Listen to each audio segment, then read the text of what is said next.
السلام علیکم رحمۃ اللہ وبرکاتہ۔ بسم اللہ الرحمن الرحیم۔ دوستو، شعبان کا مہینہ برکتوں والا مہینہ ہے اور اسی مہینے کی ایک نہایت ہی مبارک رات ہے، شب برأت۔ مگر کیا آپ جانتے ہیں کہ اس رات کی اصلی حقیقت کیا ہے؟ کیا یہ صرف پٹاخے پھوڑنے یا حلوہ کھانے کی رات ہے یا اس کا مقصد کچھ اور ہے؟ آج کی اس ویڈیو میں ہم بات کریں گے شب برأت کی فضیلت اور اس رات کی عبادت اور ان غلطیوں کے بارے میں جو اکثر لوگ انجانے میں کرتے ہیں۔ تو ویڈیو کو آخر تک ضرور دیکھیے کیونکہ آج ہم کافی گہرائی میں بات کریں گے۔ دوستو، شب کا مطلب ہے رات اور برأت کا مطلب ہے بری ہونا یا نجات پانا۔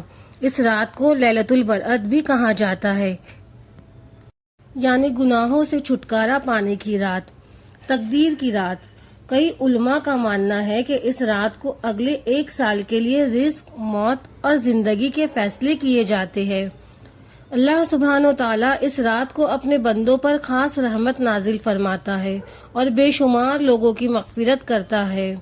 حدیث مبارکہ میں آتا ہے کہ شعبان کی 15ویں رات کو اللہ تعالیٰ نزول فرماتا ہے اپنے شان کے مطابق اور فرماتا ہے کوئی معافی مانگنے والا جسے میں معاف کر دوں، اور ہے کوئی رزق مانگنے والا جسے میں رزق عطا کروں۔ حالانکہ کچھ لوگ اس رات کی فضیلت پر سوال بھی اٹھاتے ہیں، مگر اکثر علماء اس بات پر اتفاق کرتے ہیں کہ اس رات میں نفل عبادت کرنا ثواب کا باعث ہے۔ اگر آپ اس رات کا پورا فائدہ اٹھانا چاہتے ہیں تو یہ کام ضرور کریں۔ سب سے پہلے اپنے گناہوں سے سچی توبہ کریں، تہجد اور صلاۃ التسبیح کی کوشش کریں، سورہ یاسین اور سورہ ملک کی تلاوت کریں۔ اپنے لیے، اپنے گھر والوں کے لیے اور پوری امت کے لیے رو رو کر دعائیں کریں۔ 15 شعبان کا روزہ رکھنا مستحب اور پسندیدہ عمل ہے، لیکن افسوس کی بات ہے کہ ہم نے اس مبارک رات کو ایک تہوار بنا دیا ہے۔ ہمیں ان چیزوں سے بچنا چاہیے۔ آتش بازی یہ پیسوں کی فضول خرچی ہے اور گناہ ہے۔ بائک ریسنگ یا سڑکوں پر شور مچانا عبادت کے خلاف ہے۔ صرف حلوہ پراٹھا کھانا بنانا برا نہیں، پر صرف اس کو دین سمجھ لینا غلط ہے۔ اصلی مقصد اللہ کی رضا اور عبادت ہے۔ دوستو، موت کا کوئی بھروسہ نہیں، شاید یہ ہماری زندگی کی آخری شب برأت ہو، اس لیے اس رات کو سونے میں یا فضول کاموں میں نہ گزارے، اللہ سے اپنا رشتہ مضبوط کرے۔ اگر ہم تاریخ پر نظر ڈالیں تو ہمارے اسلاف اور بزرگان دین اس رات کی بہت قدر کیا کرتے تھے۔ تابعین میں سے حضرت خالد بن معان اور حضرت مخول رحمۃ اللہ علیہ السلام اس رات میں غسل کر کے، عمدہ لباس پہن کر اور خوشبو لگا کر مسجد میں پوری رات عبادت کیا کرتے تھے۔ ان کا مقصد یہ تھا کہ جب اللہ کی رحمتوں کی تقسیم ہو رہی ہو تو وہ اللہ کے حضور بہترین حالت میں موجود ہو۔ ہمیں بھی چاہیے کہ ہم سستی چھوڑ کر اس رات کی قدر کریں۔ شب برأت کی ایک اہم سنت قبرستان جانا بھی ہے۔ حضرت عائشہ صدیقہ رضی اللہ تعالی عنہا سے روایت ہے کہ ایک رات انہوں نے نبی کریم صلی اللہ علیہ وسلم کو بستر پر نہ پایا تو وہ تلاش میں نکلی اور دیکھا کہ آپ صلی اللہ علیہ وسلم جنت البقیع مدینہ منورہ کا قبرستان میں موجود تھے اور امت کی بخشش کے لیے دعا فرما رہے تھے۔ اس سے ہمیں یہ سبق ملتا ہے کہ ہمیں اپنے پیاروں کو نہیں بھولنا چاہیے جو دنیا سے رخصت ہو چکے ہیں۔ ان کی قبروں پر جا کر فاتحہ پڑھنا اور ان کے لیے ایصال ثواب کرنا اس رات کا ایک خوبصورت حصہ ہے۔ ہاں، اللہ کی رحمت اس رات جوش پر ہوتی ہے، وہیں کچھ بدقسمت لوگ ایسے بھی ہیں جن کی اس رات بھی بخشش نہیں ہوتی جب تک اللہ سے سچی توبہ نہ کر لے۔ احادیث کے مطابق جو اللہ کے ساتھ کسی کو شریک ٹھہراتے ہیں، کینہ رکھنے والا، جو اپنے دل میں دوستوں کے لیے دشمنی اور حسد رکھتا ہو، رشتہ داری توڑنے والا، وہ شخص جس نے اپنے قریبی رشتوں سے ناتا توڑ لیا ہو، والدین کا نافرمان، وہ جو اپنے ماں باپ کو دکھ پہنچاتا ہو۔ دوستو، عبادت شروع کرنے سے پہلے اپنے دل کو صاف کر لے اور لوگوں کو معاف کرنا سیکھے۔ یاد رکھیے کہ شعبان کا مہینہ اصل میں رمضان کی تیاری کا مہینہ ہے۔ جیسے میچ سے پہلے کھلاڑی پریکٹس کرتے ہیں، ویسے ہی شب برأت ہمیں یہ پیغام دیتی ہے کہ اب رمضان قریب ہے، اپنی روح کو پاک کر لو۔ اگر ہم آج سے ہی نمازوں کی پابندی اور تلاوت قرآن شروع کر دیں گے تو رمضان میں عبادت کرنا ہمارے لیے بہت آسان ہو جائے گا۔ میری آپ سب سے گزارش ہے کہ اس رات کو صرف رسم نہ بنائیں، گھر کے ایک کونے میں جائے نماز بچھا کر اللہ سے باتیں کرے، اپنی زندگی کے گناہوں کی لسٹ ذہن میں لائے اور ایک ایک کر کے اللہ سے معافی مانگے۔ اللہ توبہ کرنے والوں کو بہت پسند فرماتا ہے۔ دوستو، بزرگ بتاتے ہیں کہ ایک مرتبہ ایک شخص شب برأت کی رات غفلت میں بازار میں گھوم رہا تھا اور دنیاوی کاموں میں مگن تھا۔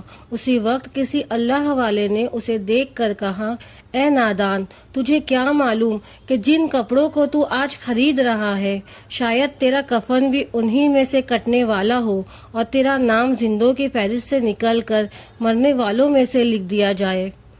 یہ بات ہمیں سکھاتی ہے کہ یہ رات صرف جاگنے کی نہیں بلکہ بیدار ہونے کی رات ہے۔ ہمیں اپنی موت کو یاد کرنا چاہیے تاکہ ہم گناہوں سے بچ سکیں۔ اکثر لوگ یہ بھی پوچھتے ہیں کہ ہم دعا تو مانگتے ہیں پر قبول نہیں ہوتی۔ اس رات دعا مانگنے کا ایک خاص طریقہ اپنا لے۔ سب سے پہلے اللہ کی حمد و ثنا تعریف بیان کرے، نبی کریم صلی اللہ علیہ وسلم پر درود پاک پڑھے کیونکہ درود کے بغیر دعا لٹکی رہتی ہے۔ اپنے گناہوں کا اعتراف کرے شرمندگی کے ساتھ، دوسروں کے لیے پہلے دعا کرے کیونکہ جب آپ دوسروں کے لیے مانگتے ہیں تو فرشتے آپ کے لیے آمین کہتے ہیں۔ آخر میں پھر درود پاک پڑھ کر دعا ختم کرے۔ اس رات آپ کی ذمہ داری صرف اپنی ذات تک محدود نہیں ہے۔ اپنے گھر میں ایسا ماحول بنائے کہ بچوں کو معلوم ہو کہ یہ کوئی عام رات نہیں۔ بچوں کو پٹاخوں سے دور رکھے اور انہیں بتائے کہ یہ پیسے کسی غریب کی مدد میں لگائے جا سکتے ہیں۔ انہیں اصحابہ کرام کے قصے سنائے، گھر کی خواتین کو بھی عبادت کا موقع دے اور گھر کے کاموں میں ان کا ہاتھ بٹائے تاکہ وہ بھی ذکر و اذکار کر سکے۔ اس رات کے بارے میں مانا جاتا ہے کہ رزق کے فیصلے ہوتے ہیں، اسی لیے خاص طور پر حلال رزق کی دعائیں مانگے۔ اللہ سے کہے، اے اللہ پاک ہمیں مانگنے سے بچا اور اپنے سوا کسی کا محتاج نہ کر۔ یاد رکھیے سجدے میں مانگی گئی دعائیں کبھی رد نہیں ہوتی، بس شرط یہ ہے کہ دل میں سچا یقین ہو۔ آخر میں اپنے نوجوان بھائیوں سے ایک بات کہنا چاہتی ہوں، بائک نکال کر سڑکوں پر ون ویلنگ کرنا یا ہلڑ بازی کرنا کسی بھی طرح سے ثواب کا کام نہیں ہے۔ اگر آپ کی وجہ سے کسی بیمار کی نیند خراب ہوئی یا کسی راہ گیر کو تکلیف پہنچی تو آپ ثواب کے بجائے گناہ سمیٹ کر گھر لوٹیں گے۔ اپنی جوانی کی طاقت کو اللہ کی بندگی میں لگائے۔ شب برأت ایک موقع ہے خود کو بدلنے کا۔